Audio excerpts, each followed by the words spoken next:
Okay, I think we'll officially start. It's 10:30. Kia ora koutou, welcome everybody.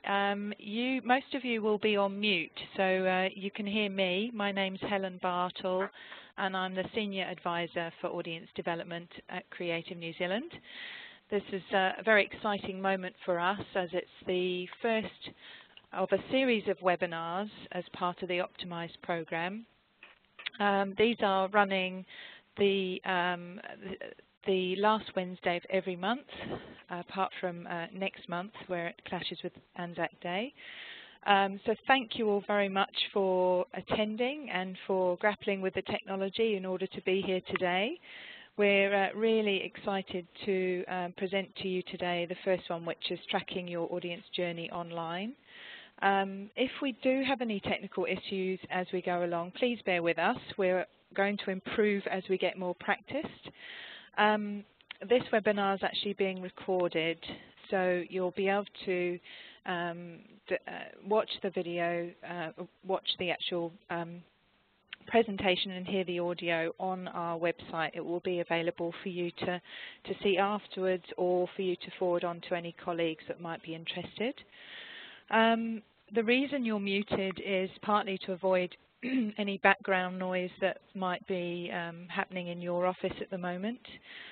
What we'll do though is we obviously want to take as many questions as we can from you, and there'll be an opportunity for you to do that at the end of the session through a question and answer section. The way that you ask questions is either through the Q&A panel on the right hand side. You'll see that Claire Gregory has posted a couple of sample questions there, or you can also ask a question via chat or post a comment as we go. You can also raise your hand, and there's an icon in the top right hand corner. Hopefully some of you can see that. The next webinar, just so you know, is on the 26th of April, and it's on being strategic about social media. We're delighted to have, I think we've got 35 attendees online at the moment, and we're delighted to have so many of you here.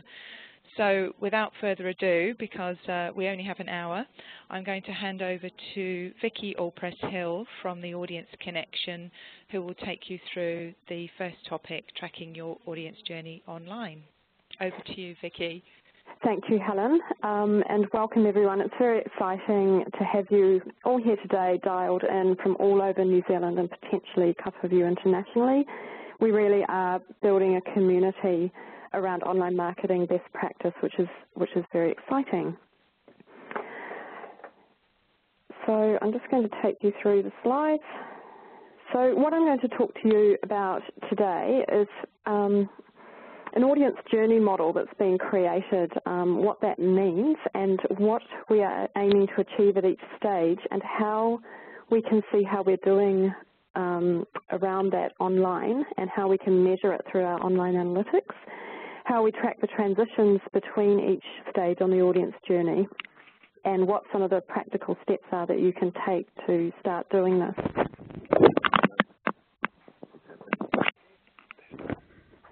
Last year, Australia Council for the Arts released the results of a study into how arts audiences are using the internet to engage with the arts, and how arts organisations are currently using the internet to engage with audiences. OSCO developed a model of the journey that a person takes when they attend an arts event, based upon what audiences told them during this study. This concept of a customer journey can also be found in other sectors. It's not necessarily a completely new concept. And within ours, it's been explored in depth by Wolf Brown, the consultancy in the United States, who have created an arc of engagement model based on extensive research into arts audiences, which is a 5-stage process through which audiences pass, from build-up right through to the impact echo that happens after they've attended the event. In the Australia Council for the Arts model, as you can see here, an audience member moves through 6 stages, from awareness right through to post-attendance. Although this journey model appears to presume a ticket purchase to an event, a journey can apply to any type of audience member, So the booking stage can be seen as the moment of commitment. That might be registration for an event, it might be or a registration for something that they are going to receive from you. It might be membership, and it may even be a hidden decision such as, okay, we're going to the art gallery this weekend. And the at the event stage can be seen as the exchange, so the moment your art form is being consumed in whichever way it is consumed or your services are being used. So even if you're not a ticket-selling organisation, you can certainly apply this model to your own situation. And clearly there are many variations of the audience journey, which also depends on the segment of audience that you're looking at. So it's important for us to consider what is relevant to our own customers and in our own organisation. What I have found is that using the audience journey as a framework in which to assess the results of online marketing can give us some meaning and relevance to the vast array of analytics available to us about and via our online channels. So we all know how many analytics we've got at our fingertips, how much data is in there, but so many of us get muddled as to what to pull out, what's important. And so what I'm going to do today is align those analytics, map them against the audience journey to give you more meaning and to look at what analytics might be relevant at each stage. This table here is something I've created in my work in the sector and across a range of organisation types. I have found that particular online platforms come into play at different parts of the journey. So, for example, at the awareness and research stages, that's when search is so important. Google is very important at that point. YouTube and video becomes important during the research preparation phases and the after event phase where people are wanting to find out a little bit more about what they've seen. Facebook, for example, is particularly important during the awareness phase at the event. You've got to use the phone. Sorry, Helen? Oh. We've got someone here. Can everyone please make sure that they're muted during the presentation, and that just would eliminate any background noise. So if you can work out how to mute yourself, that would be helpful. So Facebook comes into play in the awareness phase while people are at the event if they're wanting to share during the event on their mobile phone and after the event. But Facebook is also now coming into play during the booking phase because of the ticketing providers who are developing Facebook booking apps. So that just gives you a sense of, this is from my experience where I find that the online platforms particularly come into play, and that's just giving you a bit of a context to what I'm talking about today. Okay, so the awareness phase is the first stage, and this is where people are finding out about you, your services, or your event. And what we want to achieve at this stage online is high visibility for those people who don't yet know we exist. We want to attract the attention of those who perhaps we've already formed a relationship with, but they may not know yet about this particular event or service or product that we're offering. And we want word of mouth from those people who know about us already and have found out about the event. We want them to tell others so that they can also become aware. So if we look on the left-hand side here at the indicators of how we might know through our online analytics that we're achieving awareness. So these are things like search engine rankings. So we want to be, for visibility, we want to be high up there when people search on particular phrases. So the previous slide you saw talked about, I think, theatre in Auckland, something similar. People may not yet know that your show exists, that your organisation exists, that your service exists. So it's really important to be high up in the rankings with all your digital channels. And a tool to use for this is rank tracking, which a number of organisations offer rank tracking tools where you can see your rankings in the search engines against others. Social media reach is also an indicator of visibility, and you can find this out through your social media analytics. I'm coming to a couple of examples shortly. In terms of attention, email open rates are a great indicator of how much attention your communications online are getting. So you may have a certain number of people on your email list, but only a certain number are opening the email, and if this is consistently low, you're not really capturing attention. And advertising click-through is another indicator of attention. So you may run some ads through Facebook, I'm sure many of you have, and through Google AdWords, for example, paid search ads. The click-through rates are an indicator of what sort of attention you're getting, and you're going to get that out of your ad reporting. Another indicator of awareness is word of mouth. So what sort of social engagement are you getting? You're going to find that through Facebook Insights and your Twitter analytics, and even hashtag adoption. So if you've developed a hashtag for an event or for something you're talking about at the time, how many people are using that hashtag is going to definitely an indicator of awareness. I'm just going to take you through a few sample reports that can be useful during this awareness phase. So this is taken from, I think it's SEO Moz, I think is how you pronounce it, SEO MOZ. And it's a service that offers a suite of tools around search engine optimization. You can get a free trial for, I think it's for a month, without having to use your credit card, so it's a good one to play around with. It's one of many tools. It's just one we found particularly useful at the Audience Connection, and it gives you, you can search on particular search terms, and you can see how your particular URL of your online channel is performing, and then over time you can see how that's changing or not, and you can also compare to others. There's a number of tools out there. Web Position Gold is another one. All you have to do is do a Google search on search engine ranking tools. This next one is taken out of Facebook Insights, and it's a reach report. You'll find that within your Facebook Insights. By the way, Facebook Insights, since they recently changed, have produced a really great little product guide. So if you just look for Facebook Insights product guide online, you can download it, and it tells you all the background to the Facebook reports. This one is interesting in terms of awareness because it's looking at the reach that you have achieved through Facebook and how much of that is organic, so the number of unique people who have seen your post in their news feed, how much is through paid Facebook advertising, whether it's an ad or a sponsored story, and viral. So that's the number of unique people who saw this post from a story published by a friend. So you can go and look at what all these mean in the product guide I just mentioned, but this is a great report to sort of see what kind of reach you're getting. TweetReach is a free online tool, tweetreach.com. This is a great tool to test out how far your tweets have gone. This is an instance when I was working with a client, the Real New Zealand Festival around Rugby World Cup last year.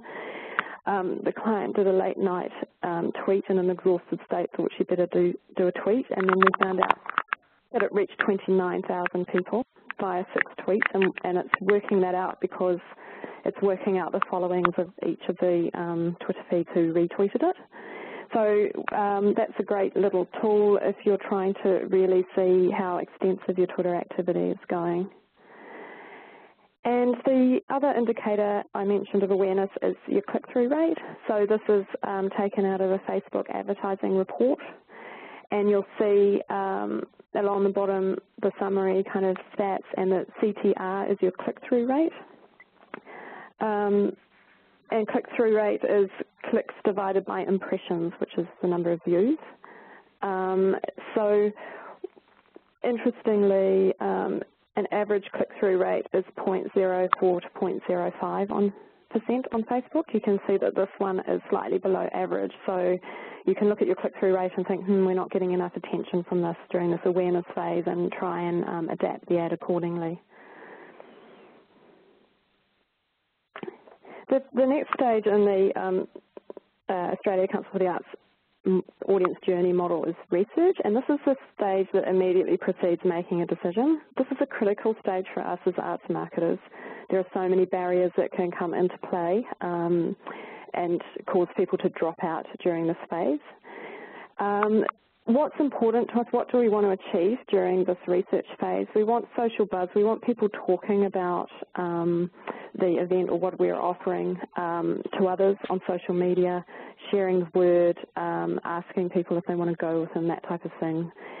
We want people to use our online channels to find out more about what we're selling so that they can make an informed decision and we can communicate the right messages. And we do want a high level of interest, obviously, that can convert into the booking phase.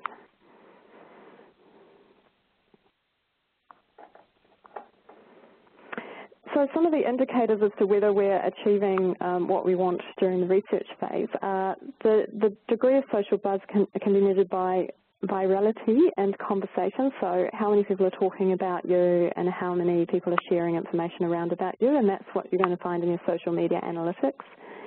And you can look at mentions on social media. You can get that to a degree through Google Alerts, but one tool that's quite useful for this is socialmention.com.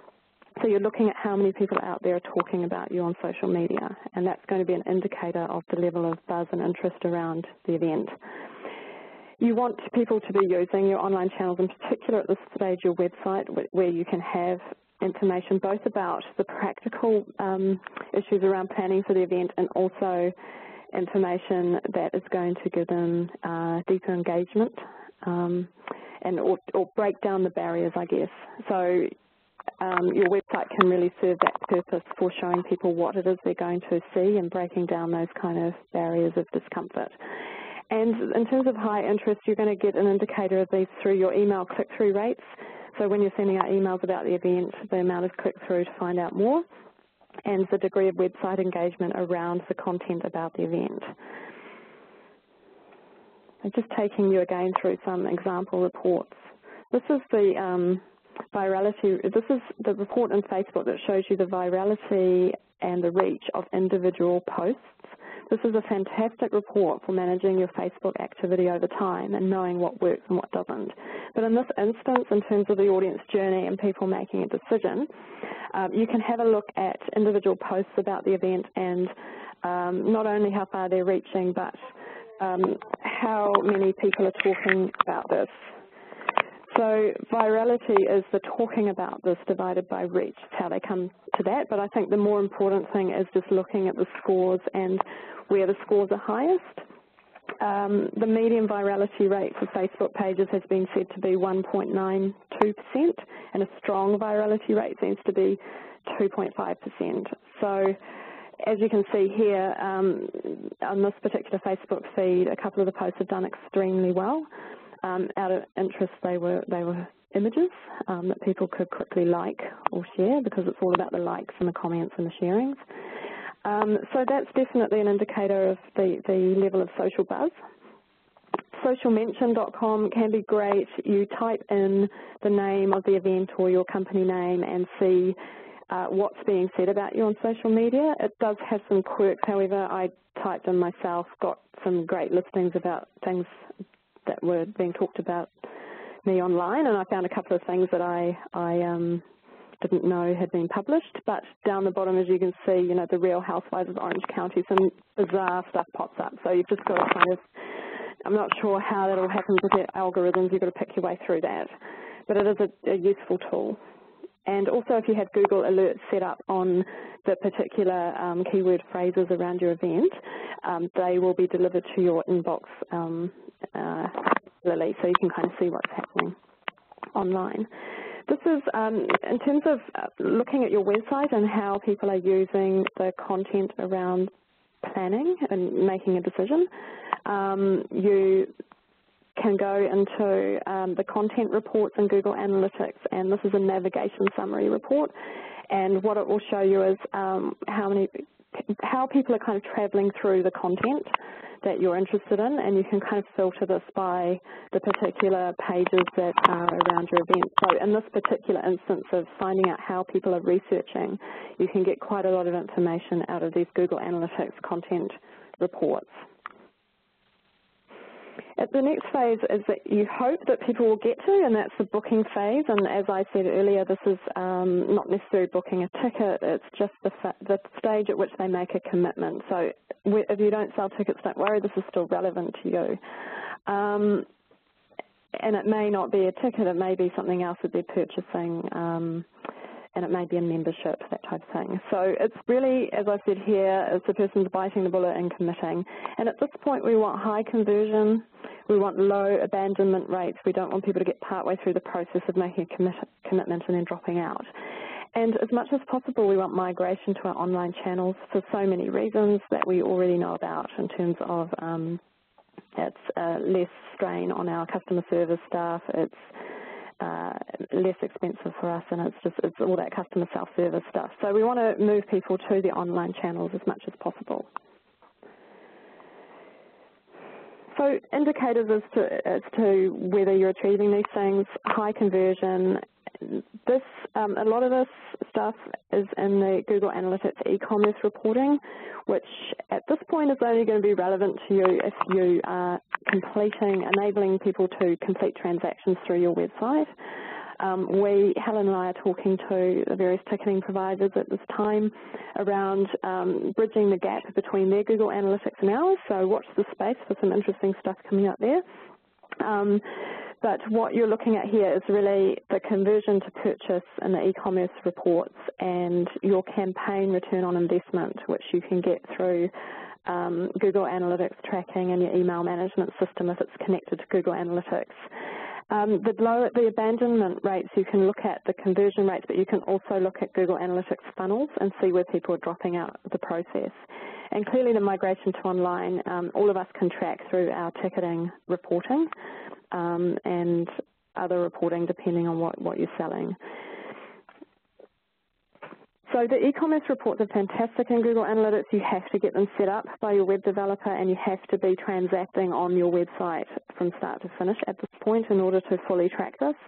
But what you're going to see in these reports, if you do that, is the e-commerce conversion rate of people on your site, which clearly you want to build that up, and as well as all the sort of transactional information.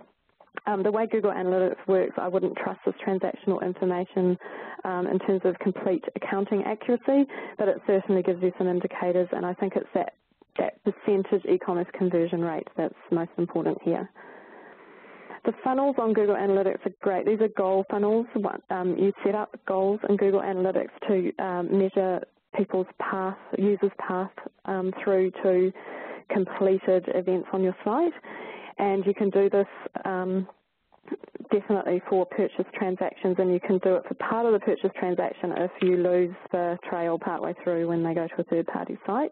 So there are all sorts of ways to use goals, but what you can do is then visualize a funnel. You can see where people come in, and then gradually how many people go through the whole process until the end of the goal path. And you can see on the left and right where they're coming in from and then where they're leaving. This is incredibly useful for finding out whether there are any barriers in that conversion process and where you may need to fix up the messaging or the functionality at that point. If you are using a third-party email management system such as MailChimp, SmartMail, Campaign Monitor, or the Tessitura ones, generally they are connected in, they can be connected into Google Analytics, and you can start to see, if you've got e-commerce reporting on your Google Analytics, the conversion rate from your email and how much revenue is created there. So that's what we should all be aiming for, so that we can really see how our emails are working for us. The preparation phase comes after booking. So the Australia Council for the Arts model says that once people have made that commitment, then they start preparing for attending the event or engaging with the art form at that time. So this can be both the organisational tasks, so working out where to park, where to have dinner, what to do with the babysitter, etc. But also it can also be about preparing yourself to enjoy the event at a deeper level by studying up on whether it's the cast, whether it's the artworks concerned, whatever it is you're going to see, finding out a bit more about it. An interesting thing that's come out of a Wolf-Brown report is that a 2010 study of Toronto area performing arts ticket buyers found that roughly half prefer doing just a bit of preparation, about 30% want to do a moderate amount of preparation, and less than 5% want to do a lot of preparation, and the remaining 15% want to do no preparation. So this is going to vary from organisation to organisation and also from segment to segment, but most audience members prefer at least a small amount of preparation, and your goal is to help them along this path. So what we want during this phase, we want people to have an easy experience of planning. We want people to find information easily and not feel anxious about going to the event, and to give them help along the way. And also we'd like them to have deeper engagement ultimately, because we all know that the more people know about what they're attending and the more they've studied up on it, the more they're going to get out of it. So we want them to have that deeper engagement as much as possible. So some of the indicators as to whether you're engaging well with audiences at this stage of their journey are keyword searches on your site that can be measured through Google Analytics search and site search. That's the keyword searches people use to come into your site, and it's the keyword searches they use once they're on your site if you do have search embedded in your site. These reports can be incredibly insightful in terms of what people are searching on, and then what happens to them. You can segment the reports down to that particular search term. So if they're searching on something landing on your site and then bouncing straight off it, does that mean that they've found what they were looking for straight away, or does that mean that they're just not finding it at all? You can make decisions around how you present content on your site, around what people are searching on. So if they're searching on something and then the navigation path shows that they then have to go through 5 clicks to get there, maybe you're not delivering the information in as transparent a way or as at a top level as much as you could be. So using those search and site search reports is very good at this stage of the journey. You can see how they're finding the planning information, how easily they're finding it, and how many clicks it's taking them to get there. In terms of planning tools, if you're offering forward to a friend, whether it's off your website or through your email, calendar tools, save this to my favourites type tools, you can start looking at these through your email management system reporting, and also Google Analytics event tracking, which is one of the additional things you have to set up within Google Analytics with the help of your developer, but it enables you to track things, components and happenings on pages, so website elements. So this is measuring the performance of tools on your site that don't necessarily link to a new page. You might want to track, for example, how many people click on a play button, that type of thing. So you can use event tracking for those site elements and to check on the usage of them. In terms of deeper engagement, email open and click-through rates from emails sent at this preparation phase to help them, to give them more information about what they're going to see. These stats will give you a real indicator as to how deeply people are engaging, and this is where video material and blogs come into play, and so therefore your YouTube, Vimeo, blog insights analytics reporting is going to give you an idea of how much people are using these.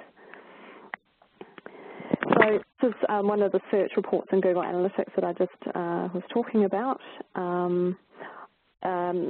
Further down the report, it would list all your keywords. So just right at the bottom of the report, you'll see the headers, keyword, visits, etc. You can see all the keywords that people have used to get to your site through search, how many visits came from those, the level of engagement, the pages per visit, and the average visit duration, and the bounce rate. So that's where you can start to see whether your site is delivering on what people are searching for during this phase. The email management system reporting will show you the forward to a friend, the use of that. This is a MailChimp report, and it's also showing you of those forwarded how many people opened it.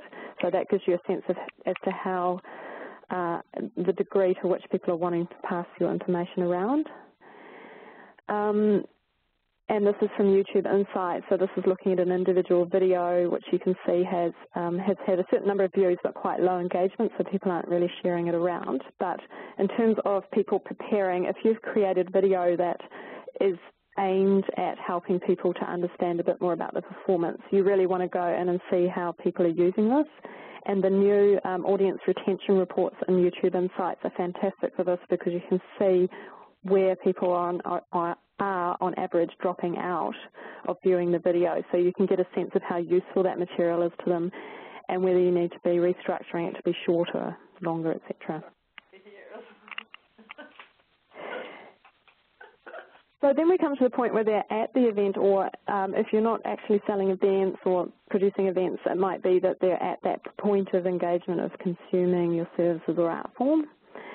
This is where presumably they're right in the moment, but as we now know with mobile devices, explosion of mobile devices over the last year or two, often people are using their mobile devices and still connected to your online channels while they're actually at the event. So in the case of if you're a festival, for example, with multiple events, they may be looking at your website between events or your mobile site or mobile app to look at the schedule and to see if there's any updates. But also they may potentially be sharing through Twitter and maybe Facebook what they're thinking about the event at the time, or hopefully their enthusiasm about that. So we want, at this point, we want there to be a lot of word of mouth going around in a positive way about the event, and we want people to have easy access to information. So once we're at the event, they're at the event, the indicators as to whether you're actually delivering on this include the whole word of mouth stuff, mentions and retweets, likes and comments around the event, which of course you're going to get from your Twitter analytics and your Facebook insights.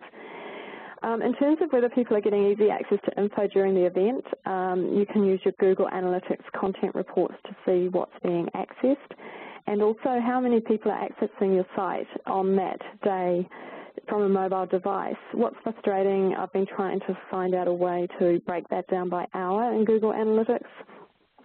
You can do it on certain reports, but you can't segment it down to how they access the site. I'm still looking into that, because it would be great to then be able to say from the hours of 7 till 9 p.m. when our event was on, you know, the use of mobile devices shot up, but I'm sure they're working on that.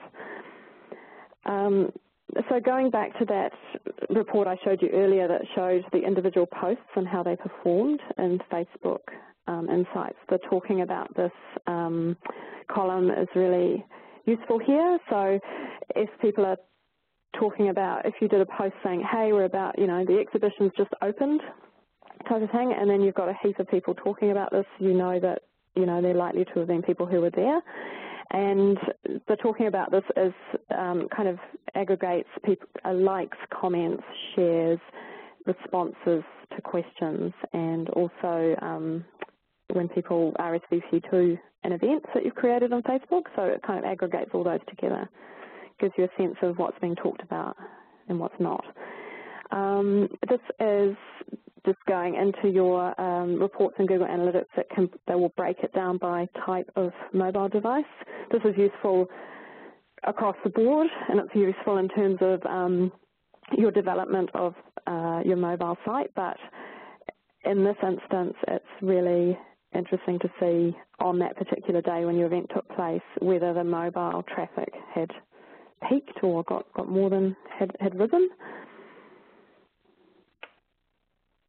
And then you've got that time after the event where people have been, and interestingly, Square here, who some of you probably know, persuaded me on Facebook by raving about Ship's songs a couple of weeks ago, persuaded me to buy a ticket, so he had an impact on me in my awareness phase. But as you'll see here, he also talked about the event afterwards, and this is what we really want people to be doing, is recommending the event to their social networks. We want them to return to our online channels to start to engage in a more deeper way.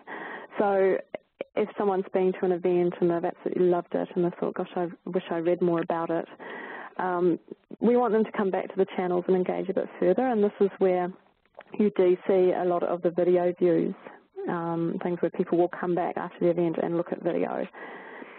And of course we want further commitment.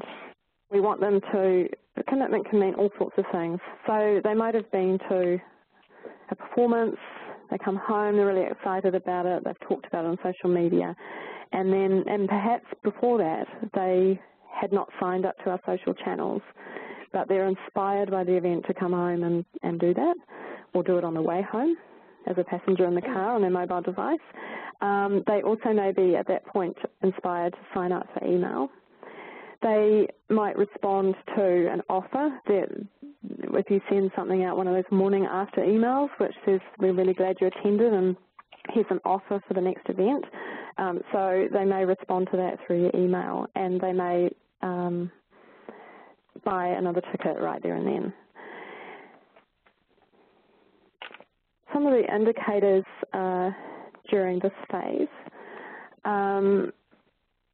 in terms of recommendations, we're going to see that through mentions and retweets and social shares, so how many people are sharing content during that time after the event, immediately after the event. So you might want to go into our Google Analytics reports and look at the the new fantastic social reporting in there, which is around all the like buttons and share buttons that you can put on your site. It's now tracking those and traffic through those. So you might want to go and have a look at those immediately after the report and see, immediately after the event, and see how the trends are differing as opposed to prior to the event. So Google Analytics, there's a lot of stuff in there that if you're looking at it from one time period to the next, pre-event and post-event, you can get quite a lot of information out of it related to the audience journey.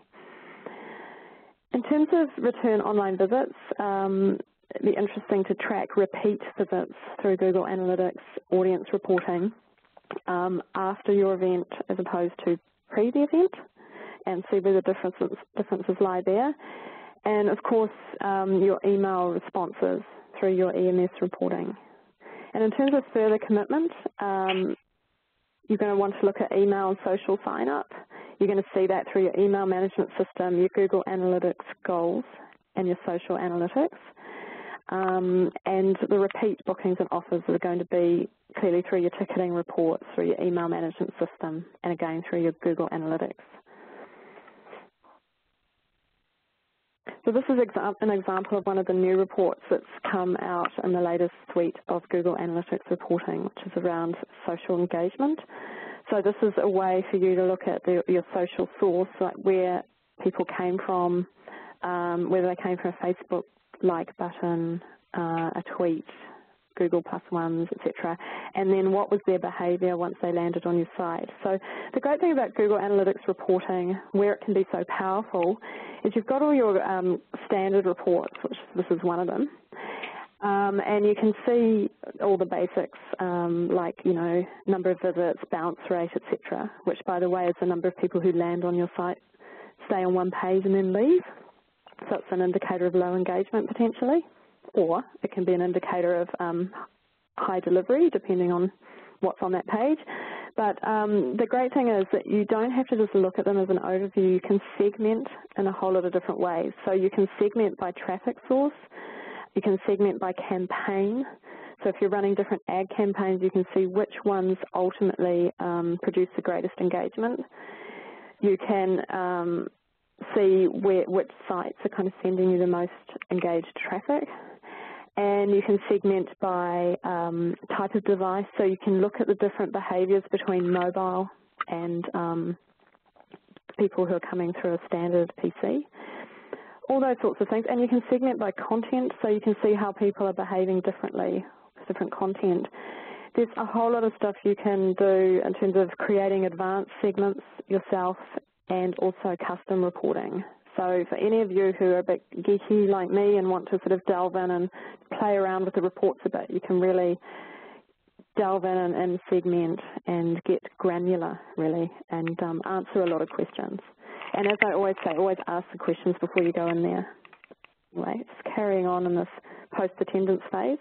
This is a very simple standard Google Analytics report which shows new visitor versus returning visitor over the time period that you've set, and this can be pretty useful in terms of seeing whether repeat visits increase in that time period immediately after the event or the performance.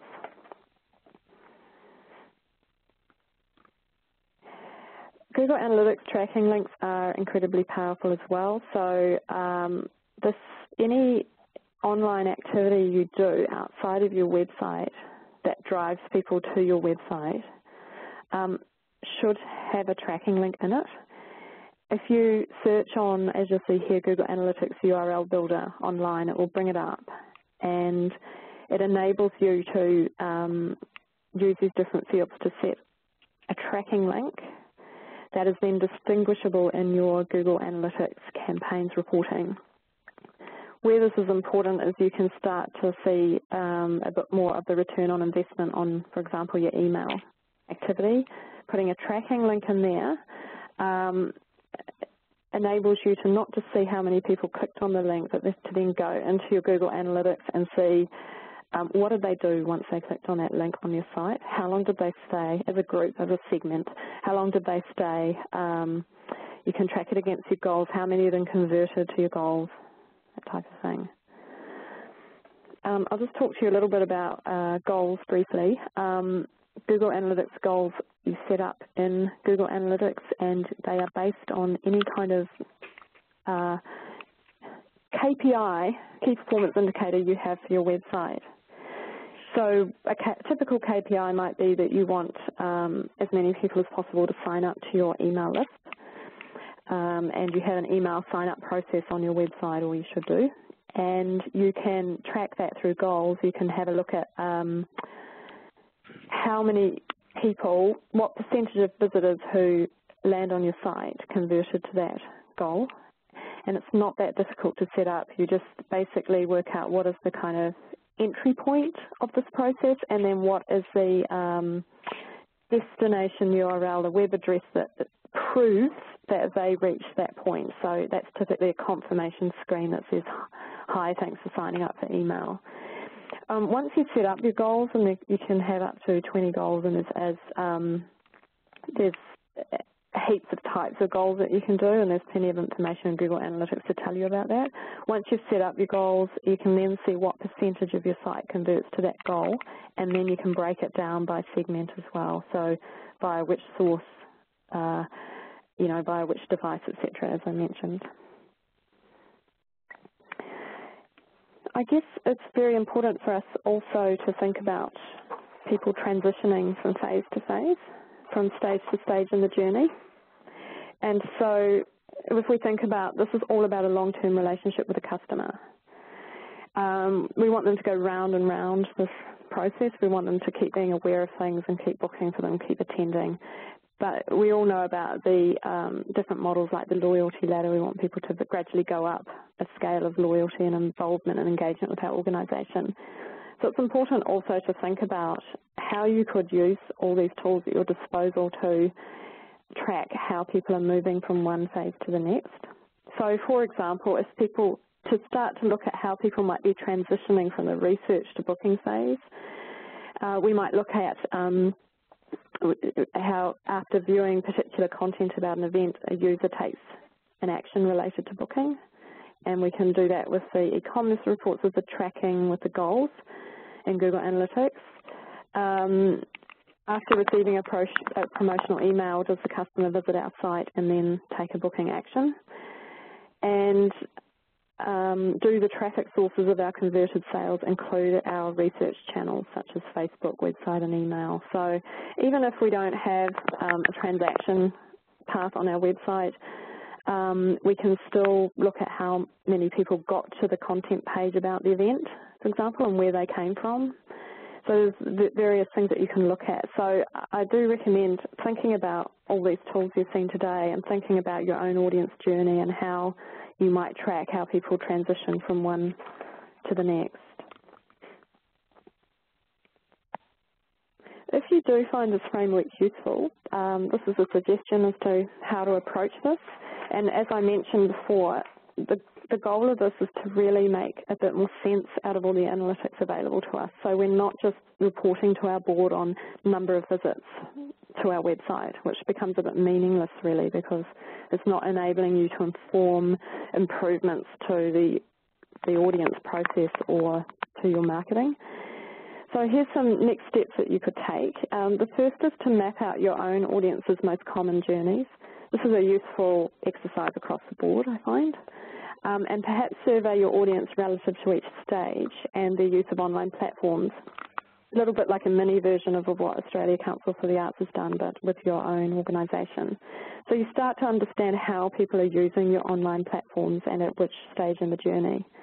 And define your own vision of online engagement at each stage. What is it that you would like to achieve at each stage? And then pick perhaps the 3 most important indicators for each based on my slides earlier, and build an audience journey report, which if you would picture a sort of 1 to 2 to 3 page report that has some of that key reporting on based on the audience journey, how much more meaningful could that be to you and to your board? And then just a little bit of a plug, so take part, if for those of you who haven't heard about or signed up yet for the Creative New Zealand Optimiser program, this is a program that we're running as part of the overall Optimise program that this webinar is part of. It's a pilot project that will collect online marketing data from throughout the arts sector and aggregate it and develop benchmarks, allowing all of you arts marketers to compare your results against other New Zealand arts organisations for the first time. There are certain criteria for signing up, but many of you will fulfil those. And the goal is we constantly get asked these questions: are we doing as well online as we should or could be? Which online activity is resulting in the most ticket sales? What should our database acquisition growth be online? How many sign-ups should we be getting? How should we be adapting to mobile trends? Is our email marketing working? How valuable is our social media activity? All those sorts of questions this aims to answer. So we'd love you to all take part in the program if you can. There's a link I'll just show you in a moment about this. So just to give a quick overview before we break for questions, what we've talked about the audience journey model that Australia Council for the Arts developed and is similar to other customer journey models we've seen. We've thought about what we're aiming to achieve at each stage of this journey through our online channels particularly. What are the indicators that are showing us how well we're doing in this, and which tools do we use to measure these? How do we track transitions? And we've come up with a few next steps. I've got some resources here that I recommend are quite useful in this particular topic. The research I talked about from Arts Council Australia is very readable. There's a few documents here that you can download. This link. Devon Smith recently talked at the Ticketing Professional Conference in Australia that I think Tim Roberts is hopefully on the line here. Just having a look. Oh, maybe he's not, but he's one of the co-leaders of our Optimiser program, and he organised the Ticketing Professionals Conference, and he had Devon Smith as the keynote speaker. She's fantastic. She's based in the East Coast of America, and she has this great blog called 24 Usable Hours, and she's got one of those inquisitive minds who's constantly going in and delving into social media data across a range of arts organisations and pulling out interesting trends and benchmarks. Full Houses, Turning Data into Audiences is a blog. This is the blog for the book that was written a few years back, and one of the primary authors, Tim Roberts, keeps up to date with all the trends that are happening around audience data, and there's a lot of online stuff that he posts on this blog.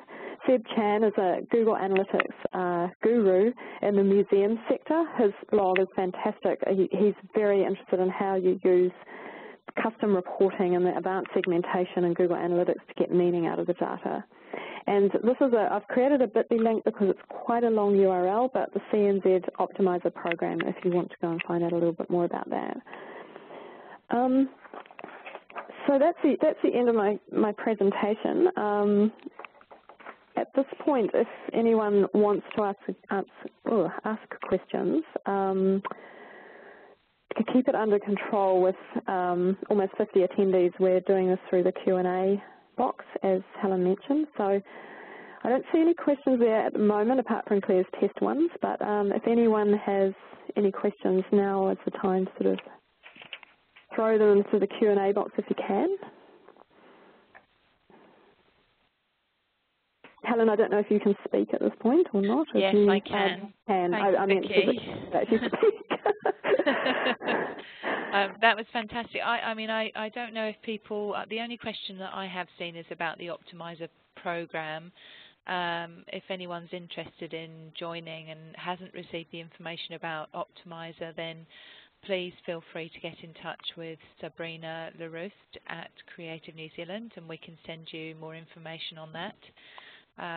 It's free to sign up. We are charging a small fee of $250, which is just going to cover some expenses, but we'll also give you a $50 Facebook campaign. So if you haven't yet, delved into trialing any campaigns on Facebook, this would also be an opportunity. I think the other thing I would say that this is a sort of information where sometimes you can't think of your question straight away. If people want to review the presentation or a question comes up later, very happy to answer it. Sorry, I'm just trying to go to the next slide. Vicki, there's my contact details there. Yeah. I do know that Christine O'Brien has a question. She's also just posted it. So we'll unmute Christine and have a look at that question. I don't know if you can see it, but she's asking, can you just go over the Google Analytics URL builder process again, if there's time? Very happy to, Christine. So I'll just go back to that slide. Christine, you're now unmuted, so if you do want to respond or say anything, you should be able to. Hi, Christine.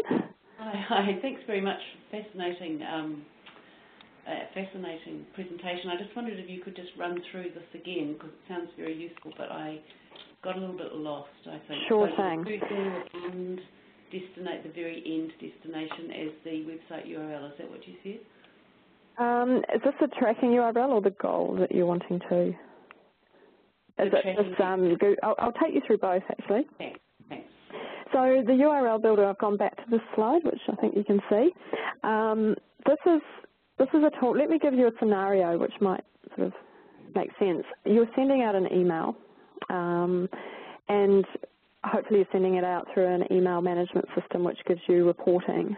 And the email is a promotional email, and it has a link in it that goes to your website. And through your email management system reporting, you can see that there was a click-through rate of X%, meaning, say 5% of people who received that email clicked on the link, and they went to your site. So you think, well, great, that was, because click-through rates are relatively low, you think, oh, that was quite successful. We sent people across to the page. That's great. What you don't really know is what they did on your website after that. Right. So the URL builder enables you to, which is just, once you've got a Google Analytics account and then you go and search, you're logged into it and you go and search for this URL builder, it automatically connects it to your Google Analytics reporting.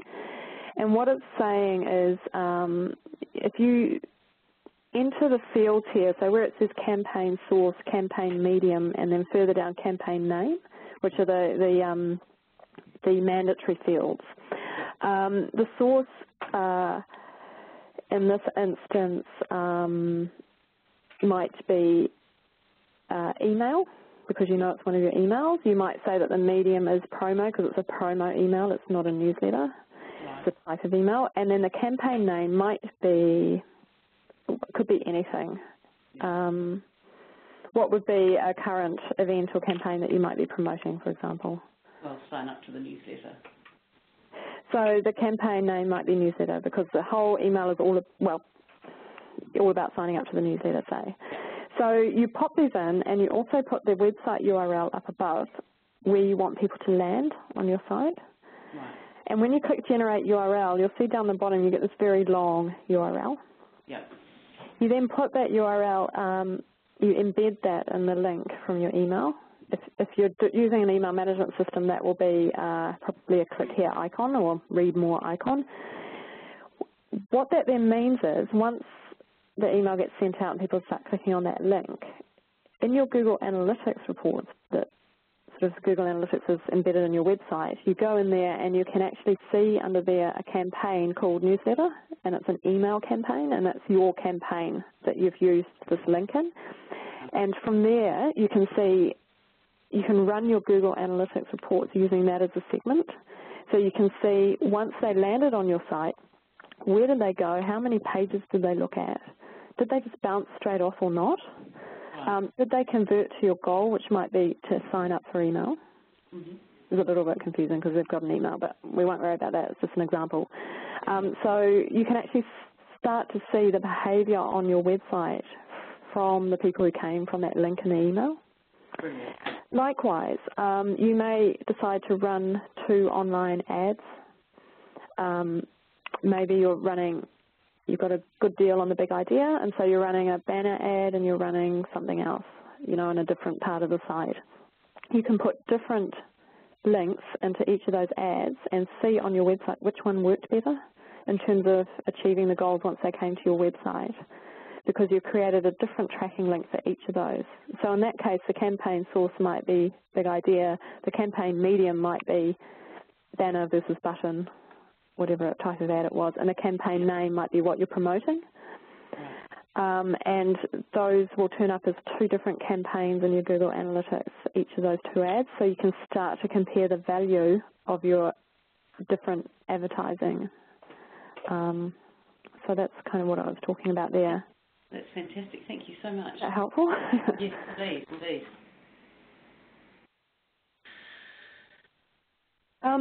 I see that I'm just realising in the chat box there's a couple of questions, and I see Margarita has a question. Do we have info specific to online behaviour for New Zealand audiences? No, but we're soon going to through the benchmarking process. So, I see certain trends across the clients I work with, but the benchmarking program optimizer is really going to give us some data across the segment that we can then slice and dice relative to type of organisation, and then we can start to compare that to what's happening in Australia. So that is in progress, Margarita. And I see, Helen, actually, I see you've already answered that by chat. Sorry, still getting used to this. Some of you might find that there's quite a lot to take in the course of a webinar. So we've just had a request from someone as to whether there's any backup papers or lists of subjects that we could Google.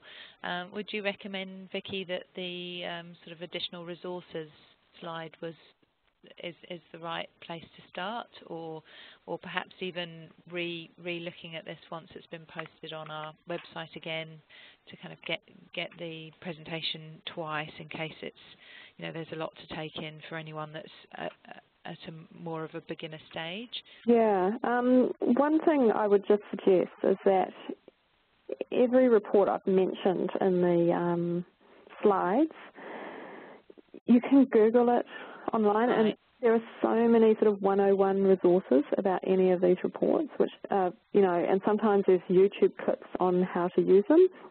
So if there's anything particular you think that seemed to be of interest but I didn't quite get it, certainly Google it online, and you're probably going to find a huge range of resources. But what we could also do, Helen, is add an additional, I don't know if we can do this after the webinar's closed, but to add an additional slide which has some real starter resources for those who are quite new to it. Mm-hmm. What do you think? Or we could do it through our newsletter when we send the next one. Yeah, absolutely. Yeah, absolutely. Yeah. So, if you haven't even got to the point of having Google Analytics, or you haven't even got to the point of using Facebook Insights, that type of thing, we can certainly give you, this is the basics, and a few links to some good stuff online about that. We have another question from Anita at Play Market in terms of whether the slides will be available later. The recording actually includes the slides as well as the audio, so the two will be available together. Yeah.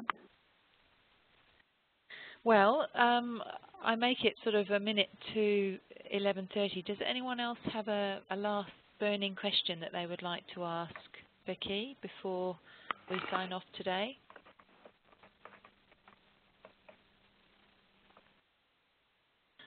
Okay. Vicki, do you have anything else you'd like to say before we wrap?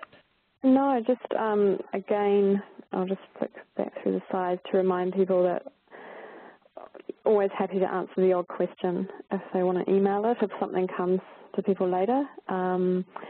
I know there's a lot to take in. Hopefully you can sort of go over the slides. Hopefully the concept of the audience journey makes sense to you.